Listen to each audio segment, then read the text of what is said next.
I'm super excited to be part of Pullman's Artist Playground, which is a program they have all around the world, where each of their hotels have a space for commissioning new art from local artists.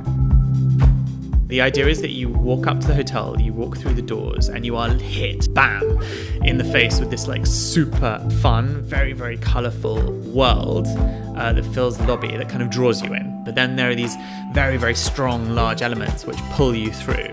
I want people to lift their arms up and have a photo taken of themselves and feel like they have a giant headdress and feel spectacular just for a moment before they check in.